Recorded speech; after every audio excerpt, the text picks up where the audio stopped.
Welcome back to the Hogwarts Express. We are going to Project Geekology. I am not your normal host. I am Jen, the wife of Dakota, but introducing our hosts.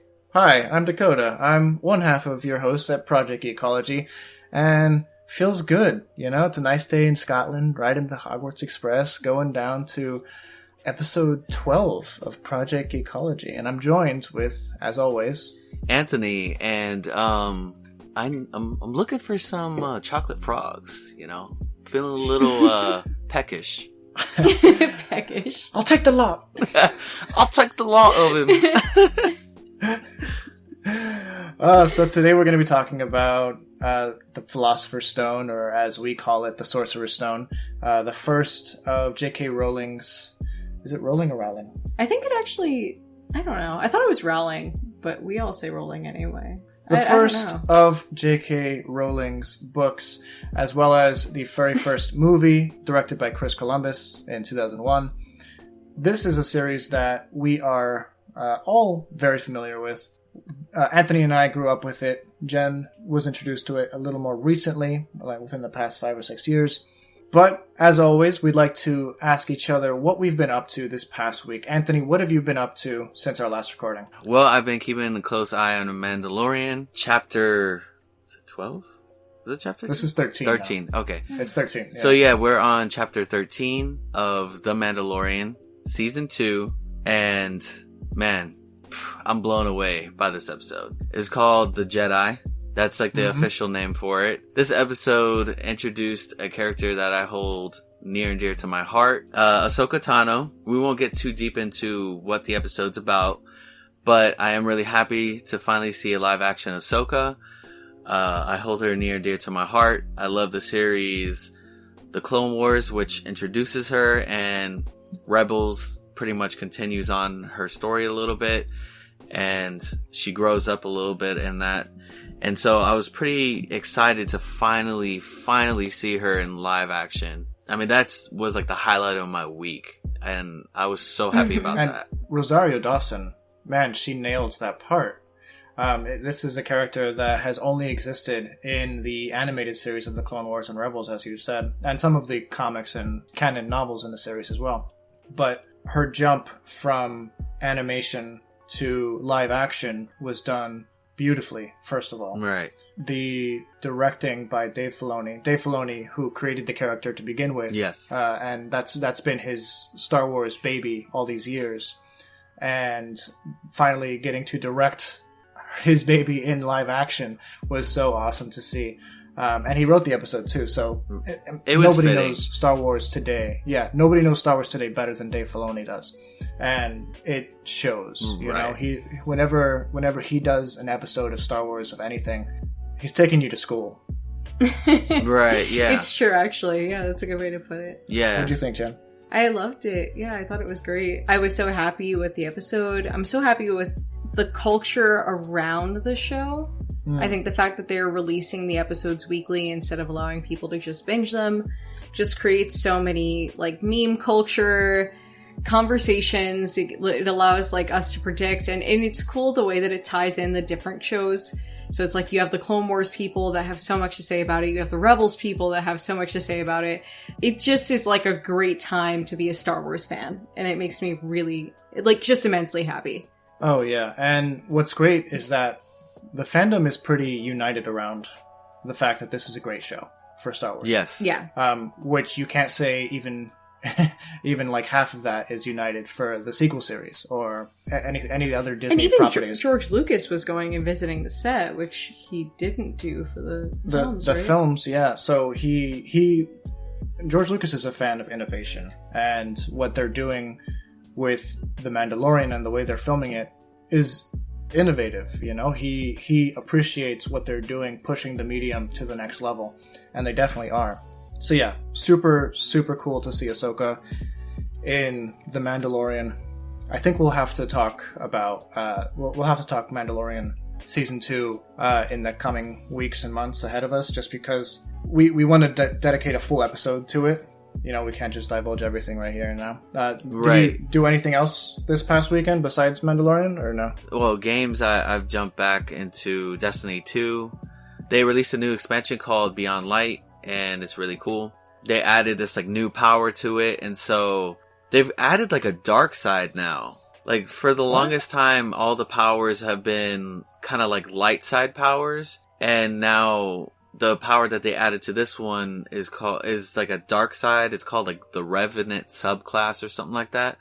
It's officially called Stasis, but the powers are really just like ice. Like, I mean, it's like freezing, like cryo. But that's different. Yeah, no, it's cool. been fun. Like, I've been playing Destiny on and off. Pretty excited to see like the direction that Bungie has taken since they've split with Activision.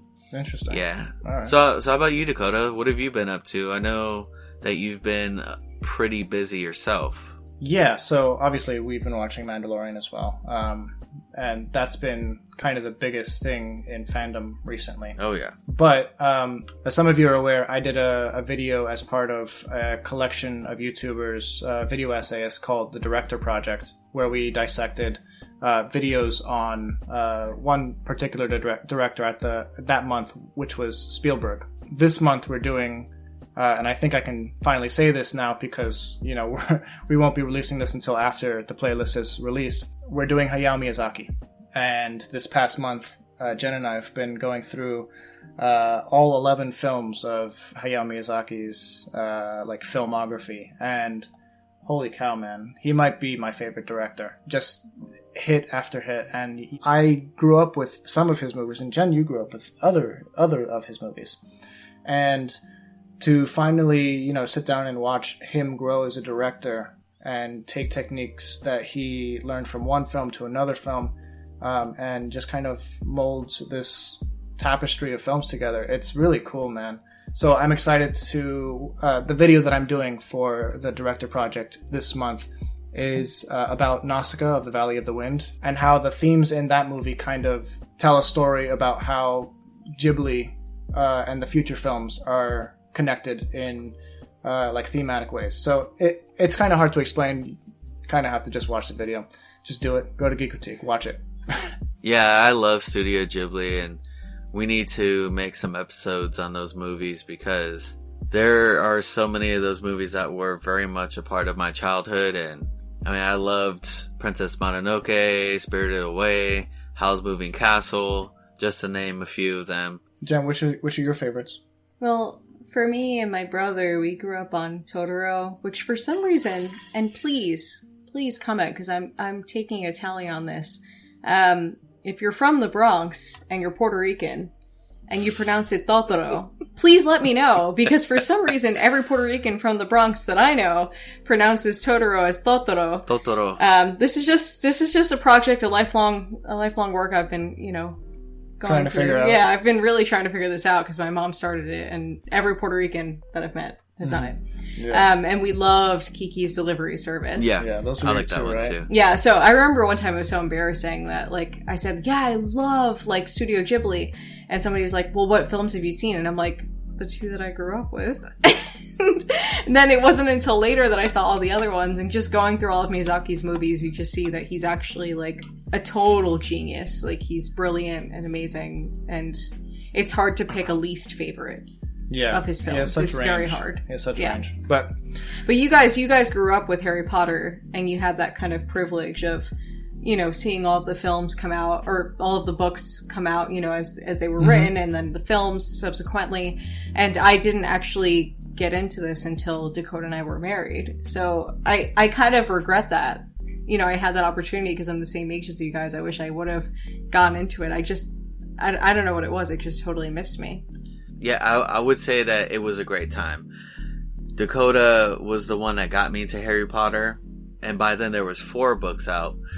As soon as I read that first book, it had me instantly hooked. I was enchanted by the story, the world building, just everything that was going on in it. I had to read more, and so I kept on going with it. I had the privilege of being able to get these books as they were released. I mean, I would say that there's maybe very, very few times in my life that I was genuinely excited for a book to come out.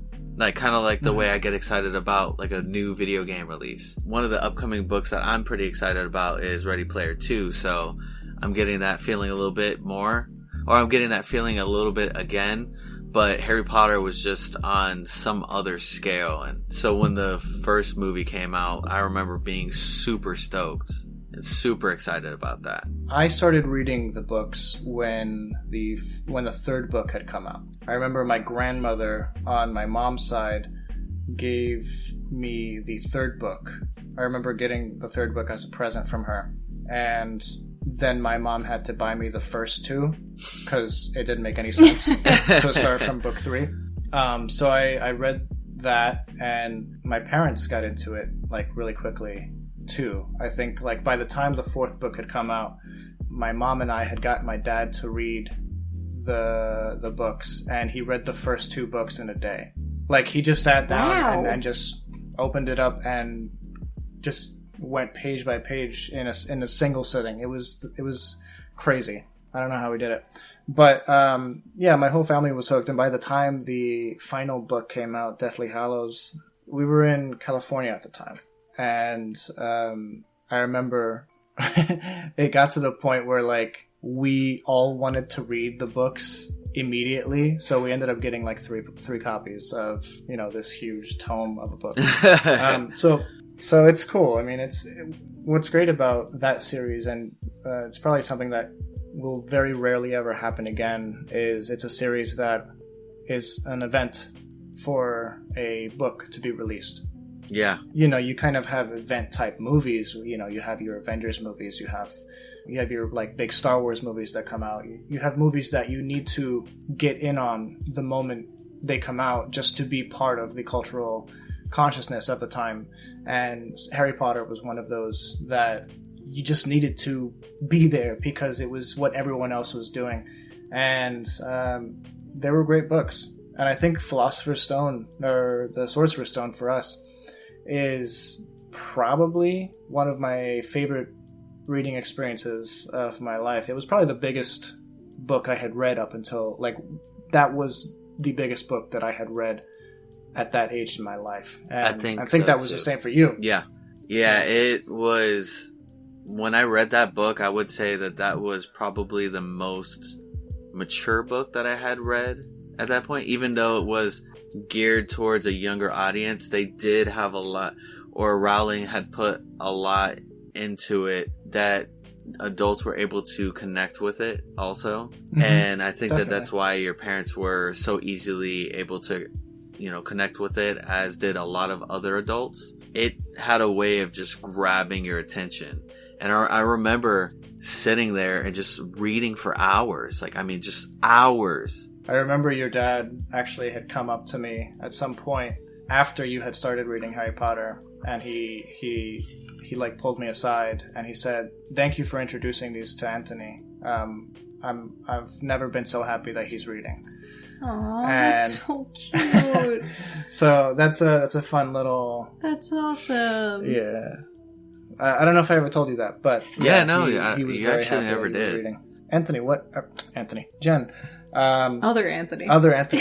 How did you get into it? I know that you were an adult by the time that you had read it for the first time. You somehow missed the boat, dude. So I remember when I first moved upstate from the Bronx in New York, the girl who lived next door was like, "So have you read Harry Potter?" And I was like, "No," because to me that was like something for kids. Like I didn't know anything about it, honestly. Like I think, yeah, I just totally missed it, to be honest. Like I was reading the Twilight books at the time, and I was like, "No, that's like a kid's story. What are you talking about?" And she just kind of like dropped the subject, and she didn't tell me anymore. And I kind of think back to that, like, dude, you should have freaking told me how awesome this was, because it wasn't until that I was married to Dakota that he was like, "Yeah, get into this." Or no, we were dating. We were married. And we went through all of the movies, and I just like, it just clicked, like some things just like really connect with you. And I was like, I love this. And then we listened to all the audiobooks together. Yeah. And I did my Patronus test. I did my house test. I did the house test so many times that I wanted to make sure, am I truly a Gryffindor? Yes, I'm a Gryffindor, because I've taken it so many times that I always get Gryffindor. And basically the answer is, I don't know how to keep my mouth shut, so I'm a Gryffindor. Yeah. And that's where we're at. I just really loved it. I think I'm gonna try it again also, because when I took it, I actually got Slytherin. That's cool too, though. That's fine. I think the book, that's one thing that I feel like Rowling could have done better. Like, she could have definitely made Slytherins more... gray characters instead of bad characters. Yeah. Like, they're not bad. I think that's probably the biggest failing of Harry Potter, that stuff like Avatar: The Last Airbender gets right, where the bad characters aren't wholly bad, or at least some of them aren't wholly bad, you know? Some of them have redeeming qualities that, in some instances, turn them towards the light, or and vice versa, towards the dark. But in Harry Potter, you don't have redemption arcs for characters that are bad. Yeah. And everyone... there are no good characters that we know of from Slytherin House, and that's a failing, I think, in her work. I know. But, she missed something pretty big. I think it would have been pretty awesome to see a redemption in Malfoy. I think that there's that potential. There's definitely a potential. There was potential there because he had that internal conflict. But yeah, I don't want to get too deep into some of the other books. I know it's hard to talk about just one of the stories. Right. I think it would have been cool if later on in the series it could have been revealed that Dumbledore was actually a Slytherin. Because I don't know, when you analyze his personality a little more, he has a lot of Slytherin traits. And I think it would have been really cool if, like, later on in, like, Half-Blood Prince, or even if it happened in Hollows, I don't know how Harry could have gone that far without knowing that, but whatever. If it would have been revealed, oh yeah, Dumbledore is a Slytherin. We'll be back after a quick break.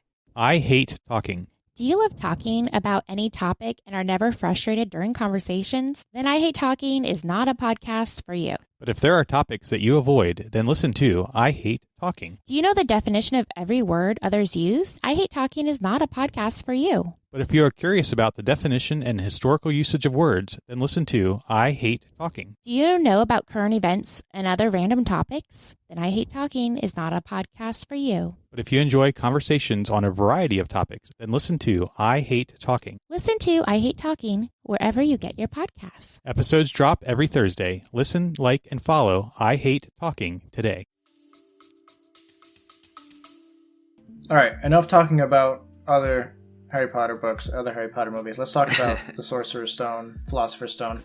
This is the book that started it all, and it kind of changed the game when it came to young adult novels. You know, you talk about reading Hunger Games, you talk about reading the Twilight series. Those wouldn't have existed if The Sorcerer's Stone hadn't come out in 1997. You know, you probably would have had stuff like it, but the young adult, the YA universe, what was possible with young adult fiction changed drastically when that first Harry Potter book was published. And that's what took her so long to get it published. Right. Was the fact that it was so unique. Yeah, I think she said something along the lines of, like, 15 publishers said no. Right, then, yeah. And she... Because it was like a children's book, but it was so long that they were like, it just doesn't fit the normal format of what we publish. Right. And it's crazy that while she was working on this, she had so much going on in her life also. Like, she was going through a lot. I had kind of looked a little bit into her past, and she had some stuff going on while she was writing these books. And yeah, that first one, it was hard for her to get her stride into, finding publishers until she finally, like, found that one that gave her the chance. Mm-hmm. Yeah, I think she was living on government funding at the time. I think she was. She had a daughter, and she was either recently divorced or about to get divorced. Yeah. I think she was writing a lot in, like, cafes. She did a fantastic speech, either for Harvard or Oxford or Yale, or a very pretentious, very famous school. She did a speech for them about failure and how, like, you students who are graduating from this really famous school obviously aren't very familiar with failure, but failure was basically, she considered it like a launching pad for her career. That it wasn't until after studying the classics and failing that she was launched into who she should be and who she became. And I think that's always been really touching to me. That speech is something that in my college career I've gone back and written essays on and stuff, because I think it's really important. Yeah. Yeah. So what do you think is the reason that this first book, just this first book, about this young boy who lost his parents and is the sole survivor of a curse that is known to kill everything that it touches, what makes this such a excellent chosen one story that, you know, so many people go back to?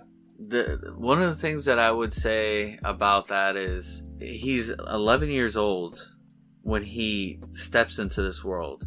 Had no idea about a whole magical world before that. Pretty much every other kid that was going to Hogwarts had known about magic. They were around magic. At least one of their parents were magic, and you know, most of these people, they all had their parents. And so he's coming into this world not knowing anything about magic. A lot of us are around the same age as him reading this. I mean, I was close to that same age. So it was crazy because we're the same age, and we're learning this world just as he's learning the same thing too. So whatever he's learning, we're learning too. And it's crazy because you're reading through the character, but she kind of set it up in a way to where it's like you're in the same place as him because he's just as lost as you are. That's a really good point. You know, we're discovering the world as he's discovering the world. And that's a good juxtaposition with all the other kids who, you know, you have the Malfoys and the Weasleys who have been in wizarding families for centuries. But then you have characters like Hermione Granger, who, you know, was Muggle-born. She had no wizarding parents, but she had means of, you know, grabbing means and desire, I should say, to go and grab, like, you know, stuff like A History of Magic and different textbooks that she could learn as, you know, before she got into Hogwarts. But for Harry, this is 100% a fresh experience every single day, and I think that's part of the magic of the books.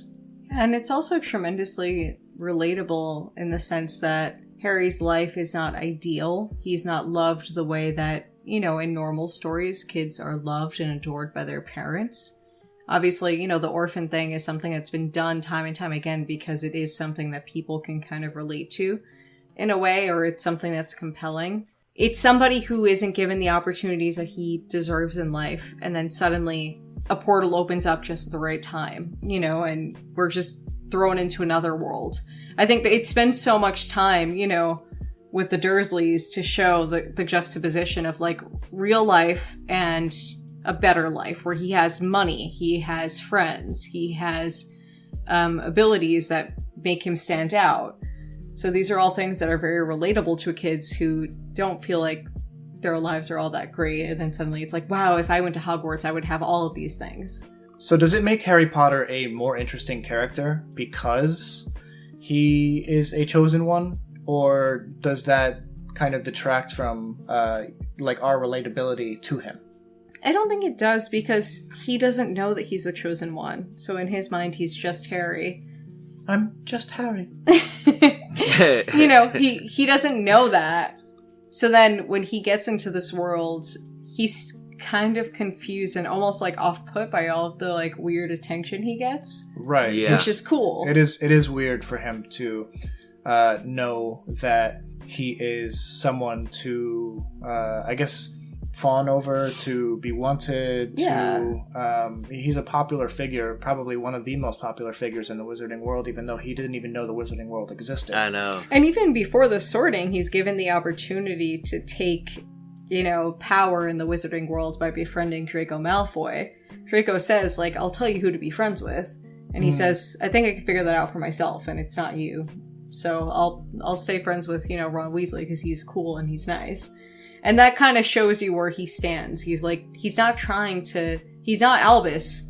He's not trying to rise among the ranks and gain. He's notoriety. He's just trying to, you know, be himself and enjoy this experience.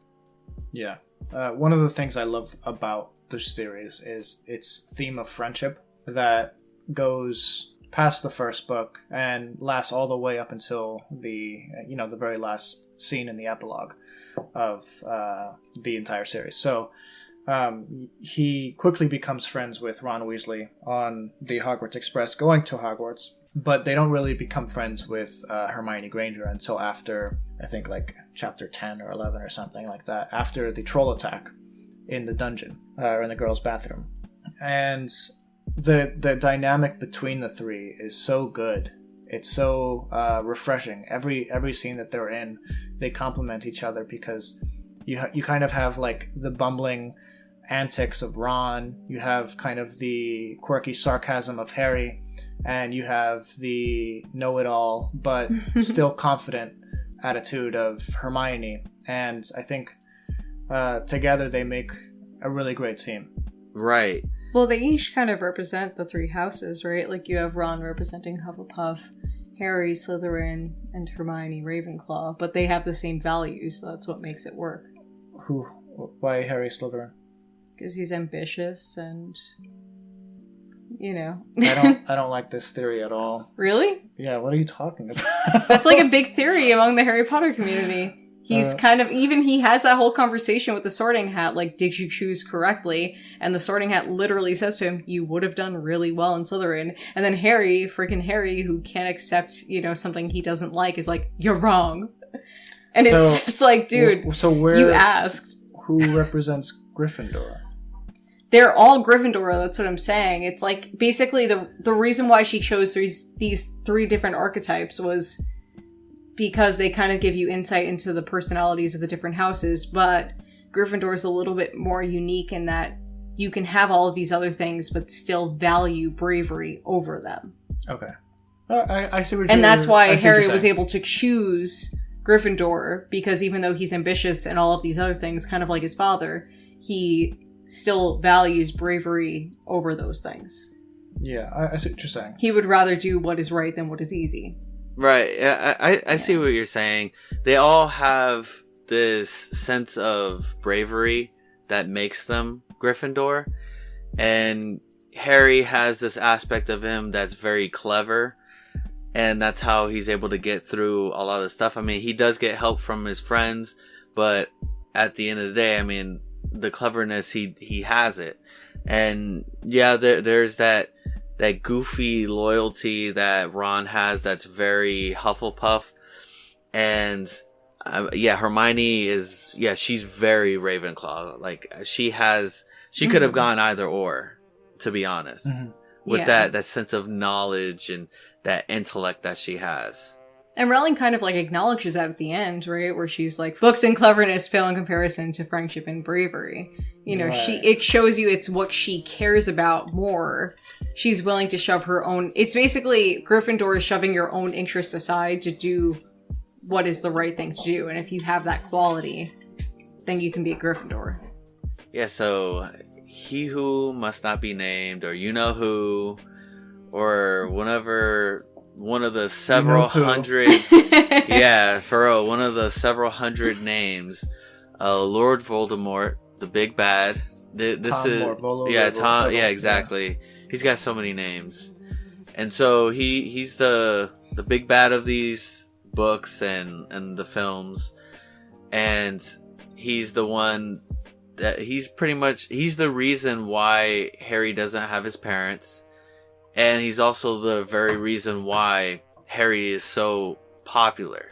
You don't find out until later on in the series like why Harry survived, but the fact that Harry survives Voldemort and, quote unquote destroyed Voldemort, at least for the time being, while just being a baby, like, just, it's all because of Voldemort why Harry is where he's at, Mm-hmm. And which is so interesting. Right. I love it. And they do have a connection even from the very first novel, Yeah, wait, what do you guys think of Ollivander? Can we talk about Ollivander? Well, we'll talk about... Because that kind of connects to Voldemort, all right. Yeah, alright, so go, hit it.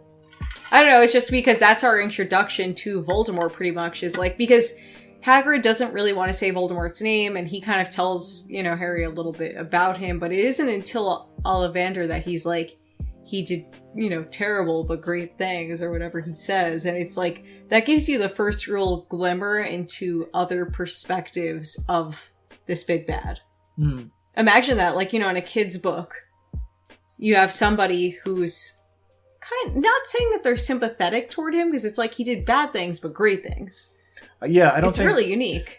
I don't think Ollivander likes what Voldemort was all about. I don't think he was anywhere near like a follower of his. But he's a Ravenclaw, so he's just genuinely curious about the power that he has and how he's wielding it. Yeah, I think as just a fan of the work that he does, which is, create wands so that you can channel your magic through, Ollivander would have a deep respect for the things that Voldemort was capable of doing, even if some of it, and most of it, was disgusting stuff. Right. Terrible stuff. So, he's an interesting character.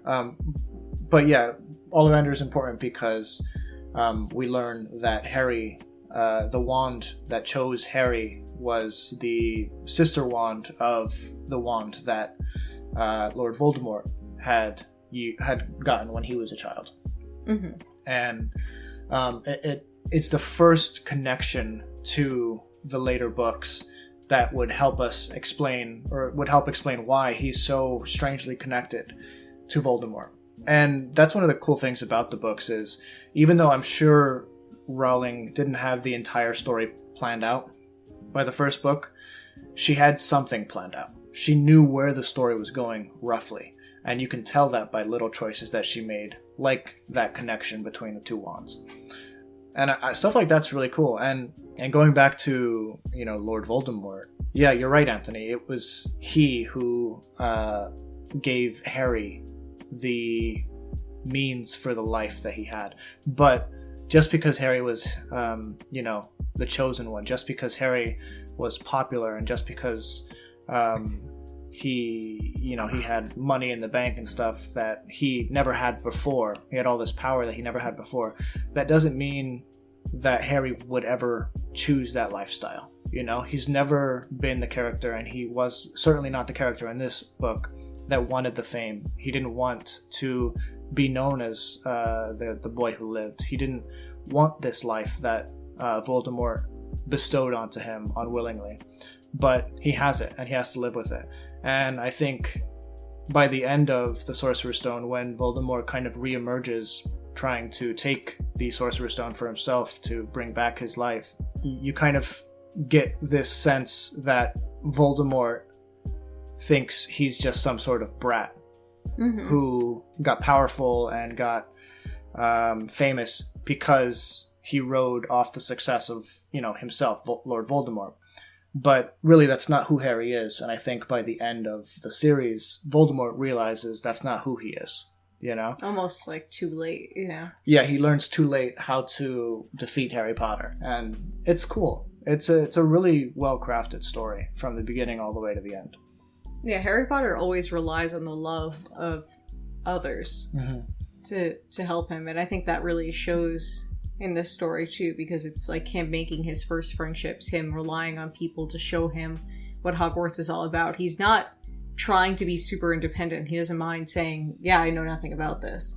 And he lets people guide him, and that's what helps him succeed in the end. You're right about talking about the theme of friendship that is so strong throughout the series. Usually when Harry's in a fight with his friends, or if there's some sort of disconnect or dissonance with his friends, he's at his worst. He's at his worst. Totally. And so when he's united with them and they're working together and solving, that's usually when they solve their problems. And so she's really like pushing the theme of friendship throughout this series, and seeing it established in this first book, and how strong the friendship is just to begin with, at the start. It's really awe-inspiring to see such a great friendship like that between, three individuals. Yeah, I think growing up, the three things that kind of guided my approach to friendship and approach to, teamwork and stuff was this Harry Potter series, the first Kingdom Hearts game, and Smallville. You know, in each of those shows, or in Smallville's case, in Kingdom Hearts' case, in Harry Potter's case, friendship is 100% the thing that keeps the motivation of each of the characters moving. With Harry Potter, you have, like you said, Anthony, he wouldn't get anywhere if he didn't have the people around him, Right. by his side. You know, you have scenes like in Goblet of Fire where he's kind of alone without his friends because of whatever personal drama they have going on with each other. But by the time they get things back together, they're a more cohesive group. They're able to figure things out. And you see that cohesion by the end of the first book really well. You know, they have to go through the trials on the third floor to get the Sorcerer's Stone from, they think Snape, but really it's Professor Quirrell. And, you know, Ron is fantastic at chess. You have Hermione, who has the brains to keep them alive, basically. And then you have Harry, who, he's the key to it all at the end of the day. And he's the only one that could have been there at the end, you know, besides maybe like Dumbledore, that could have done the right thing in that moment. And it's so well done. Yeah, this is a fantastic story. It's not my favorite of the Harry Potter books or the Harry Potter stories. What I love about the film version is it's probably the best adapted of each of the books to film. It is. I remember watching the film. I'd read the first book recently, and then I watched the film after that, and I realized how close they got between the both of them. The further you get into the series, they still follow the story pretty well, but there are certain cuts that you notice in the films, you know, that were in the book. I do applaud that they were able to take the first book and adapt it so well into a film. And I agree with you also, the first book isn't my favorite either, but I respect it because of what it established. Yeah.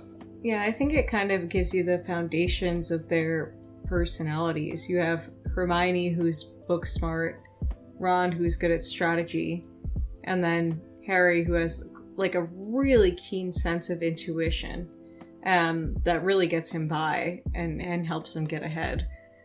So you do kind of see their personalities developing in the way that they react to this very new environment for the characters. Do you guys prefer a one-to-one adaptation, like from book or book to film, or like game to film, or would you prefer something to take the heart of the story and try to capture the whatever works best on film? Like, where do you guys land? For me, I mean, in the past you had the issue of like money. People weren't sure if there would be enough support for something like that. The Harry Potter fans have more than proved that they would be willing to invest their time and money into a one-to-one shot. I honestly don't care if it's freaking animated. I do not care. If they could do literally exactly the books and put it onto the screen, that's all I'm asking. Like, you could do it. It could be done. You have the fan base to support you. We will give you our freaking money. Right. Just do it. Yeah. I mean, I've seen some amazing like comics on the Harry Potter subreddit that are literally like shot by shot what happens in the books, and it's so much better. I mean, the films are fantastic because what they were able to accomplish with keeping all of those actors, even side characters, on board the whole way through. That's a feat. It's freaking amazing. That's a feat in and of itself. Yeah, like there's a lot of love in those movies, and I think that's what makes me go back to them so much. But if there was a show, holy crap, I don't think I'd do anything else. Who knows what I'd do? I would just be watching Harry Potter all the time. I like Harry Potter as a film. I think because I grew up with these films, I can't see the characters as anything else. Even the actor who portrayed Dumbledore from the third movie onward, I don't consider him Dumbledore. I consider the original actor who played Dumbledore to be that character. That's partially just because it was the perfect age for me to develop that relationship with those characters and those actors. But I think for me, the stories were so well captured. The heart of the stories was so well captured in each of the movies. You know, you have some failings. I think maybe Goblet of Fire is the one that they butchered the most. And you have maybe the Prisoner of Azkaban, which has like the most plot holes, in my opinion, in the film version of it. But with the first two movies, like Sorcerer's Stone and the Chamber of Secrets, they do a really good job of like going one-to-one. But I actually feel like stuff like the Order of the Phoenix one really captured the heart of the story. They were able to condense the largest book in the series into something manageable, and you never felt like you were missing something important because all the story beats were there that you needed to know. So I'm torn. You know, I could go a one-to-one copy of the books, kind of like how Watchmen was with Zack Snyder's Watchmen. It was like a one-to-one panel recreation of the Watchmen, and some people hate that. Some people don't want that. People kind of want to see like something new that takes the original work and adapts it. Some people like the one-to-one stuff of like the Chamber of Secrets and the Sorcerer's Stone. So I don't know. I'm torn. I really like what they did with the series. What about you, Anthony? One-to-one can work depending on the book. Some books are written very cinematically, if that makes any sense. Sure. And so they're kind of written in a way that they're meant that if they were to be adapted, that they could go one-to-one. Sometimes there's a lot of fluff in a book that the director might need to take a little bit of a liberty to kind of trim some of that fat. I don't mind as long as they take the source material and they respect it, because sometimes they just go so crazy with it. Like Ready Player One, we talked about it. They made changes to the challenges, but the source material was still respected. The heart of the book was still respected. And so that wasn't a one-to-one, but I still really enjoyed it. Yeah. Harry Potter, it didn't have the one-to-one after a certain point, like after like 3 and on. And the 4th book is actually my favorite one. I love Goblet of Fire. And yeah, I was a little upset that they did cut out a lot. That beginning part, especially when they got to the Quidditch World Cup, there was so much more to it in the book. So much more. And so much I more. loved If it. I read the book first, I'd be like, the heck is this? Yeah, that was the biggest disappointment for me. I loved that part. That was like one of my favorite parts of that book, aside from the actual tournament. And that's like the biggest thing that, you know, we'll get to later on when we cover these other books. But yeah, the first book and film, they pretty much move in sync. It's almost like, you know, if there was a comic version of Harry Potter, it would be panel to panel, you know? Yeah. And I appreciate that. I like it. I like the Chris Columbus look of Harry Potter and the feel of Harry Potter. He only did the first 2 movies, but they have a certain feel to them. And Chris Columbus does other stuff that kind of has like a Christmassy vibe, and this certainly has a Christmassy vibe. Yes, it really does. It's a certain like heartwarmy feeling to it that is fun to watch, and it's something that's very easily rewatchable.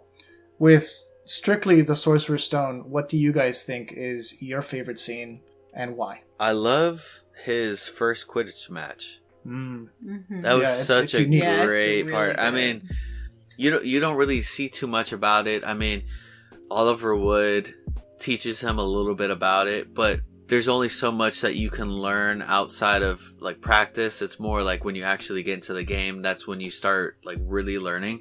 And so you see this whole new sport and you're like, yo, like I read it on the paper, you know, on the book, but actually seeing it in the movie, I was like, you know what? Like you can kind of visualize it a little bit better I think that J.K. Rowling, she did a great job at explaining it.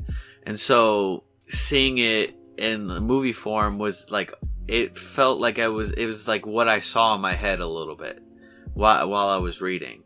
And so, yeah, that first scene with him playing, he was the Seeker, and dude, it was great. That scene was so fantastic. I absolutely loved that. I thought that, Quidditch was just such an interesting sport, and to see it on the screen, it was pleasing.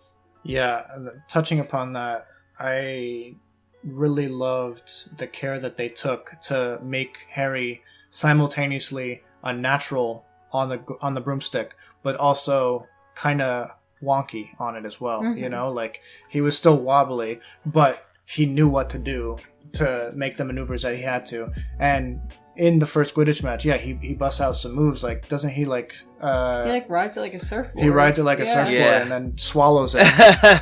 Yeah, like he stands on it. But he's uncomfortable. Like, he doesn't look like it's easy. Yeah, he's doing everything that he can, but it's instinctual what he's doing. And I love that they were able to capture that so well in the movie. For me, it's the initial entry into Hogwarts.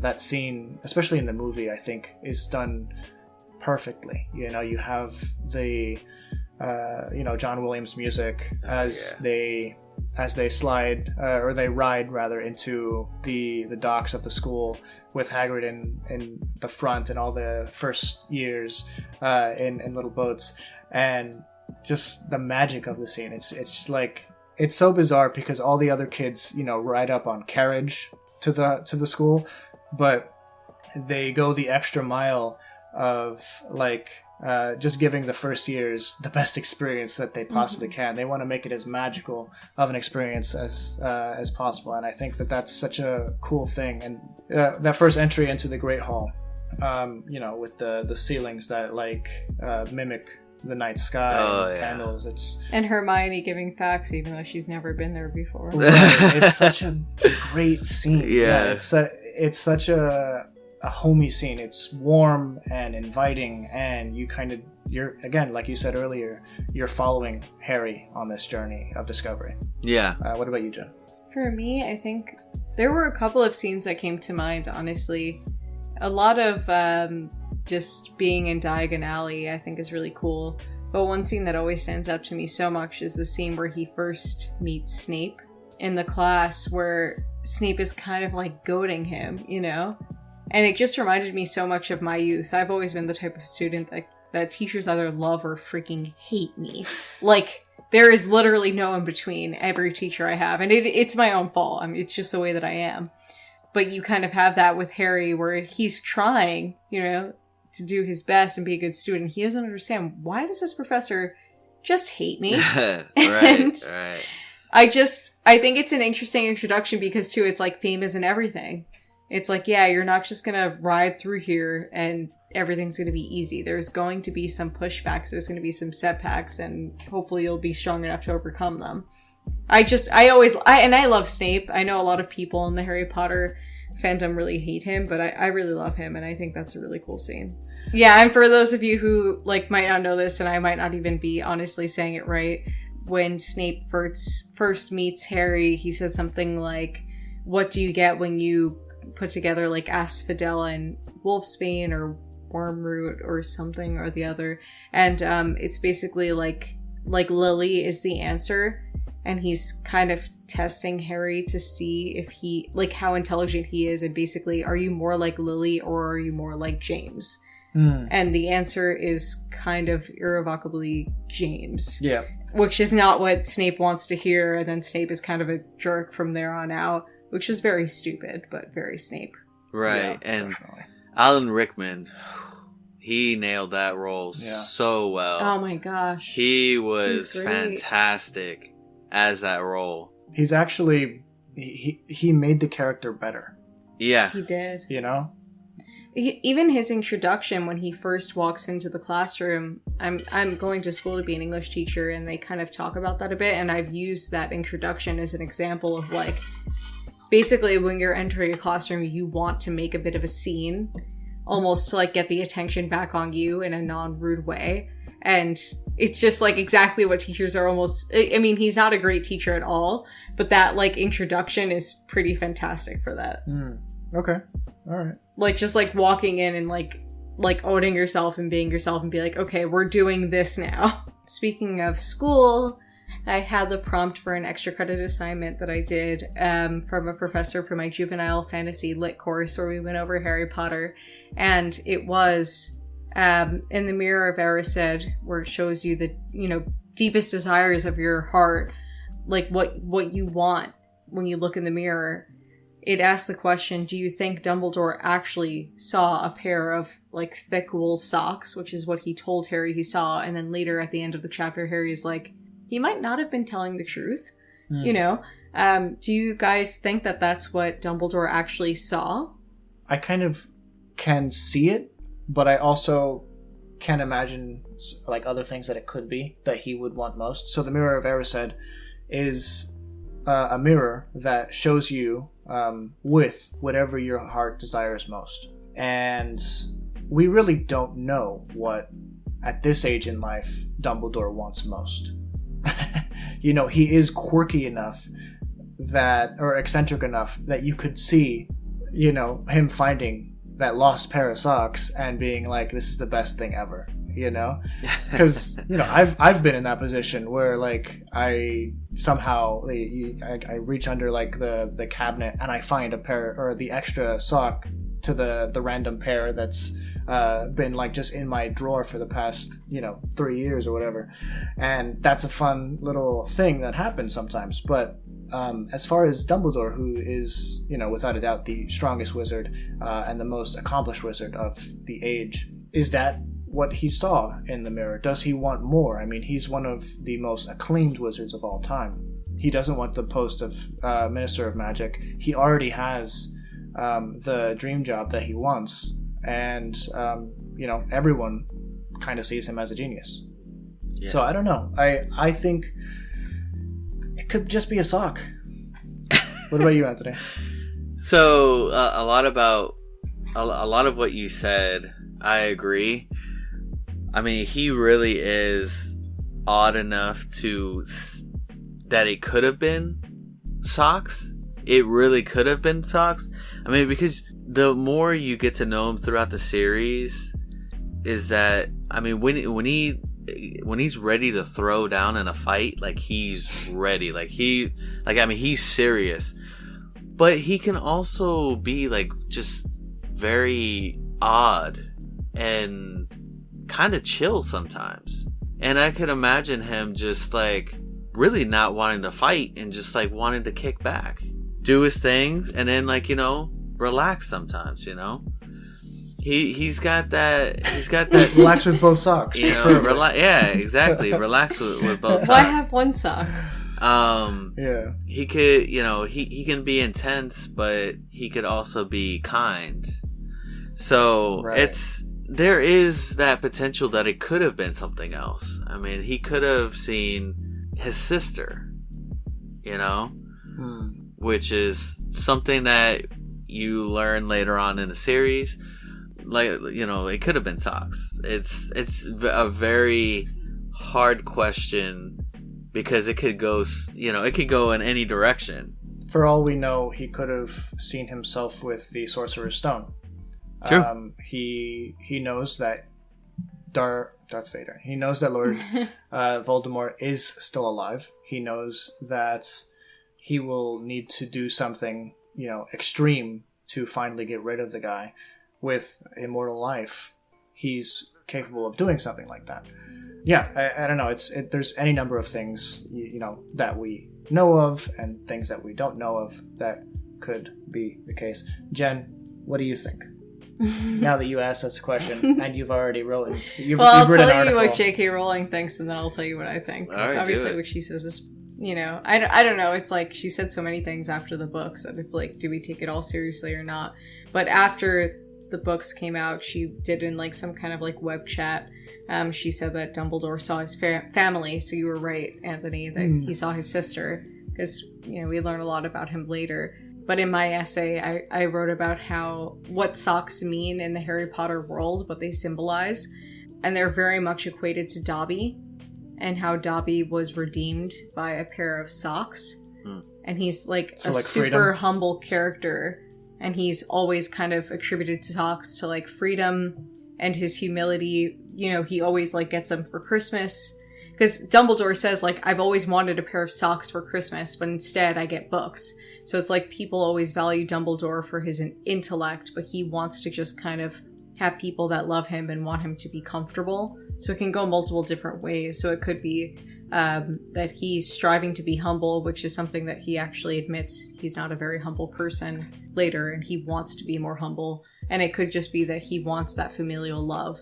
So maybe in addition to seeing his family, I wrote maybe he did actually genuinely see a pair of socks. With Ron, you know, Ron didn't see exactly... He saw what he wanted, but it was symbolic. You know, Ron saw himself being praised and loved. And when you look at that image, you don't necessarily see Ron gets praise and love. You see Ron gets titles and this and that and the other thing. But he really just wanted to be notarized by his family and rise above his brothers, like the bars that have been set for him. So with Dumbledore, the socks might have resembled something or represented something similar, where it's like he wants to be humble, he wants to be supportive of his family and have that familial love, which is something he missed out on in his youth because he was so ambitious. That's an interesting point. And I think with that, we have maybe not sufficiently discussed the Sorcerer's Stone. There's so much to say. There's so much to say, and so much that we can continue saying, but maybe we'll hold off until we discuss another one of the Harry Potter books, maybe Chamber of Secrets next. But with that, do you guys have any final thoughts on the first Harry Potter book and or film? I'm glad that at least one chosen one didn't go down the dark side. Good point. Yeah, we didn't get a Darth Harry. No, it's a good point, though, because when I first saw Star Wars, I thought Luke was going to go to the dark side. Because I watched that with Dakota the first time, and I was sure of it. I was like, oh yeah, Luke's going bad. His robes are black now. I remember her pointing out, like, see, he's wearing black. He's going to be dark now. I genuinely thought Luke was going to the dark side. Yeah. Well, thank you for coming on this week. Yes, thank you for joining us. We always appreciate you. I feel bad. I feel like I kind of was, like, too much. No, yeah. Yeah, no, it's perfect. We want whatever guests that we have on the show to be able to, you know, join in the conversation and talk. We don't want it to be like, oh, well, why was that person on the show? They only said like 2 things, you know? So, yeah. Harry Potter is like my favorite thing ever. So, yeah. Like, even in this class, I have so much to say about Harry Potter. And she's, like, kind of controversial now, so it's frustrating because my whole class is only focused on, like, negative things about Harry Potter. Yeah. It's been so annoying, and, like, just having a nice conversation about Harry Potter has been very pleasant for me, so thank you guys. No problem. Glad you were able to come. If you guys haven't checked out some of our other episodes, Jen has also been with us for our Avatar The Last Airbender non-spoiler episode that we did early on. I think that's the 2nd or 3rd episode that we did. You can go check that episode out. We also have a number of other episodes that we've loved making, and we can't wait to continue making the show for you guys. If you would be so kind, and if you're listening to this on a service that allows you to give us a star rating or a review of sorts, please be sure to do so. We do read those, and we appreciate all the kind words that you send our way there or on Twitter or Instagram. You can find us at Geekology on Twitter and Project Geekology on Instagram. Go in and check that stuff out. Give us those ratings. We appreciate it so much. We read it, and we do our best to build on that. And also what we want to talk about, I don't know if we said it last episode or if this is news from last episode to now, but we're also on Audible. And yes, that's new. Right. And Audible actually does offer the option to review. And we're also on just various platforms. We're on iHeartRadio, we're on Amazon Music, and obviously the mainstreams, awesome. Like so cool. The main streaming giants like Apple Music, Podcast. Apple Podcast, Spotify, Google, just various smaller platforms also that show up on our website. So yeah, there's so many like different ways that you guys can check us out, show your support, just even joining us on Twitter and retweeting an episode release or joining in the conversation really just goes a long way for us, and we really enjoy that. And so yeah, it's been great talking about Harry Potter with Dakota and Jen. It's always great to have you on the show, Jen, and I definitely appreciate you taking your time to hang out with us and talk about something amazing. Yeah. It's great to be here. I actually love being on the show, so thank you guys. No problem. No problem at all. Yeah, we'll have you on for some other stuff that I know that you're really big into. Well, we need to finally have that spoiler episode of Avatar. Oh, yeah, we got to get back into that. Yeah, true. Actually, speaking of that, and we'll keep this in the show just, so that you can follow along in our day-to-day life struggle or whatever. My father has been watching Avatar: The Last Airbender, and he has the last 4 episodes, the big movie to go. We're going to watch that with him. He promised me he'd get sushi, and we could all watch it together. Okay. Oh my goodness. I have to watch something in exchange. It wasn't an even exchange. Like, I had to wager something. Yeah. I forget what I'm supposed to be watching. I don't know, Kill Bill or something. Who knows? Who knows with that guy? All right. Guys, thank you so much for listening in up to this point. We'll see you next week. Please be sure to subscribe to us wherever we said that you can do that. And have a good one. Yeah, have a good one. Peace out. Bye.